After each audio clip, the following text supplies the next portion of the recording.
Secrets don't stay buried forever.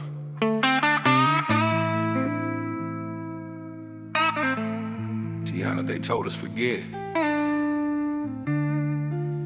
But my grandmother wrote it all down. Legacy of truth, buried but breathing. Every lie they told, still bleeding. You can silence mouths, you can lock the proof, but you can't outrun the legacy of truth. Truth.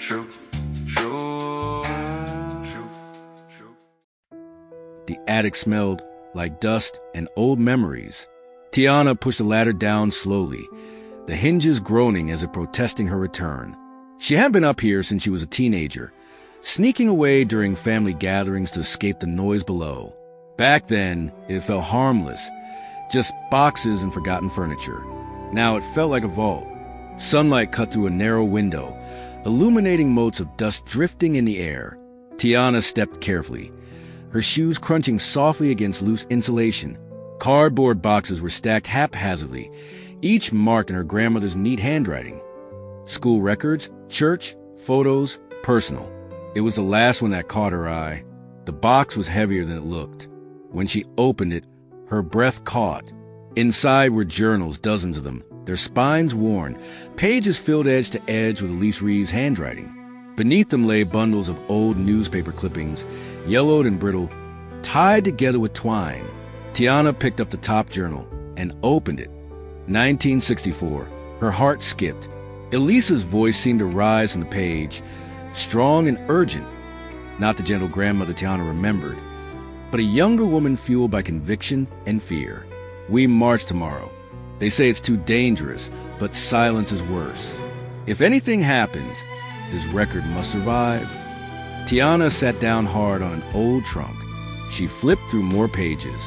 Mentions of sit-ins, secret meetings in church basements, names of people who had vanished from town records as if they never existed. Then one name appeared again and again. Isaiah Cole. Tiana reached for the clippings. The headlines were small, almost intentionally buried. Local activists missing after rally in foul play suspected. Authorities say case closed, but Lisa's notes in the margins told a different story. Isaiah didn't run. He was silenced. RollingWood helped bury him. A chill ran through Tiana. Isaiah Cole had been a rising civil rights leader, organizing marches, pushing for school integration, calling out corruption in local government. According to the papers, he vanished one night in 1967. Officially, he'd left town. Unofficially, Elise believed he was murdered. At the bottom of one clipping was a handwritten note in red ink. Same families, same power, different decade. Tiana's pulse pounded. The names listed in the old articles overlapped with the ones she'd found at the mill. This wasn't just about her grandmother. This was about a pattern. A floorboard creaked beneath her. Tiana froze. "Mom!" she called softly. No answer. Her phone buzzed in her pocket. She didn't need to look to know her heart was already racing. Instead of a message, it was a photo. The attic window, taken from outside. Unknown number. History repeats itself. Tiana backed away slowly, clutching the journals to her chest. Someone had known she'd come up here. Someone had been watching the house. She descended the ladder quietly, locking the attic door behind her. Her hands shook as she slid the journals into her bag. That night, she sat in her room, rereading Elise's words. Her grandmother hadn't just been a witness. She had been a keeper of truth, protecting stories that RollingWood had tried to erase for generations. And now that burden had passed Tiana. Outside, a car engine idled briefly before driving away. Tiana turned off the light and stared into the darkness, her resolve hardening. "They erased Isaiah," she whispered. "They won't erase you." The mystery had grown larger than she imagined, rooted in blood, silence, and history. And RollingWood was about to be forced to remember. The house felt different after that. Not haunted, alert. Tiana kept the journals hidden beneath her mattress, but even lying still in the dark, she could feel the weight of them pressing into her thoughts. Every sound, the hum of the refrigerator, the creak of settling wood, felt intentional, like a warning. Near midnight, she opened the oldest journal again. One entry was marked with a folded corner. Isaiah, trust me. That scares me more than the threats. Tiana swallowed. The next pages grew darker. They followed us after the church meeting. A badge doesn't always mean protection. If Isaiah disappears, tell his daughter the truth. Tiana sat upright. His daughter? She flipped through the clippings again, her fingers shaking. Isaiah Cole had been listed as unmarried. No family. No survivors. A lie. At the back of the box, taped to the bottom, she found an envelope she'd missed before. It was thin, brittle with age. On the front, in faded ink, was a single word, keep. Inside was a photograph. A younger Elise stood beside a tall man with kind eyes and a determined smile. Between them was a little girl, no older than 6, gripping Elise's hand. On the back of the photo, Isaiah, me, Elsie, 1966. Tiana's heart raced. Elsie, she whispered it aloud. A knock thundered through the house. Tiana nearly dropped the photo. Another knock, louder, harder. Tiana Reeves, a man's voice called. Sheriff's office. Her stomach turned. She hid the photograph inside the journal and moved to the door slowly, peering through the peephole. Sheriff Harold Boone stood outside, hat in hand, his expression carefully neutral. She opened the door just enough. Sheriff, sorry to disturb you so late, Boone said smoothly. Just checking in. Folks say you've been asking questions, going through old things. Tiana forced a calm smile.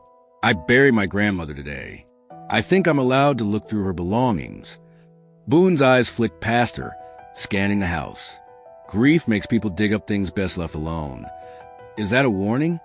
Tiana asked. A beat. No, he said. It's concern. But his smile didn't reach his eyes. After he left, Tiana locked every door and window. Her hands were steady now, not from comfort, but from resolve.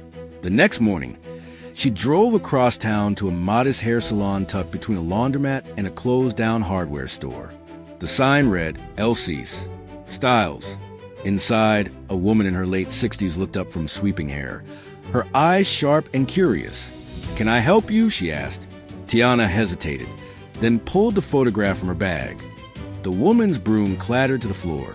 She stared at the picture, her breath hitching. That's my father, she whispered. Isaiah Cole. Tiana's chest tightened. My grandmother promised him the truth wouldn't die, she said softly.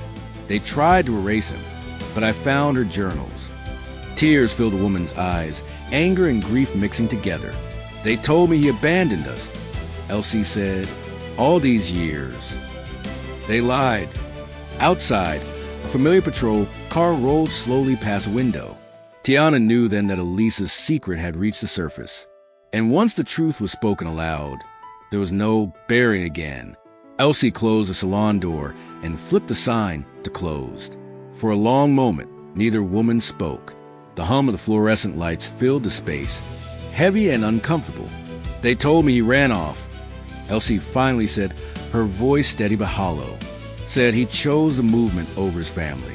Said he didn't love us enough to stay. Tiana shook her head. That wasn't true.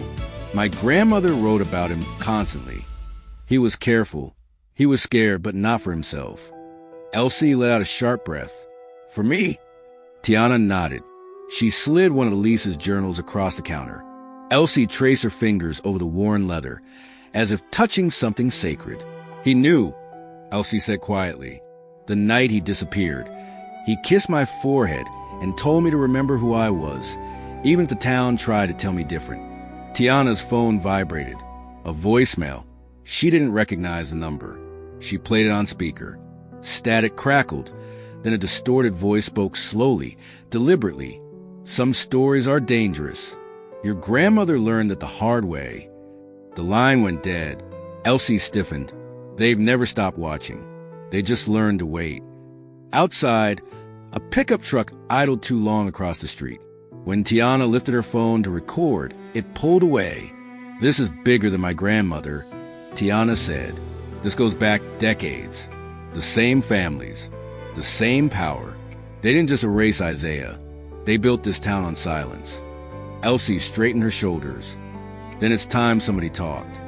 She reached beneath the counter and pulled out a metal cash box. Inside were old flyers, photographs, and a cassette tape labeled Isaiah, speech 1967. He hid this here. Elsie said, told me to protect it. I didn't know from what. Tiana held the tape carefully, her pulse pounding. This could change everything, or destroy it. That night, Tiana returned home to find the attic window open. Her stomach dropped. She rushed upstairs. Boxes had been shifted, dust disturbed. The personal box lay open, empty. The journals were gone. On the attic floor, written in black marker, were 4 words. Let the past die. Tiana stood frozen, rage and fear colliding in her chest. They weren't warning her anymore. They were responding. She sat on her bed, clutching the cassette tape, realizing the truth too late. Elise hadn't been hiding history. She had been protecting witnesses. And now Tiana was one of them. Outside, the church bells rang once, then twice. RollingWood was waking up, and it wasn't happy. RollingWood. Secrets don't stay buried forever.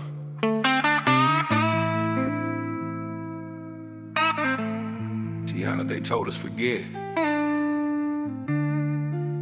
But my grandmother wrote it all down. Can't outrun a legacy of truth.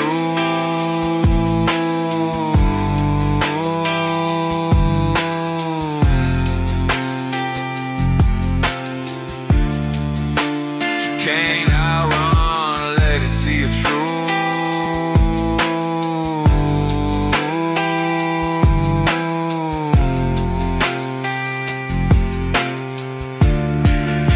You can't outrun a legacy of truth.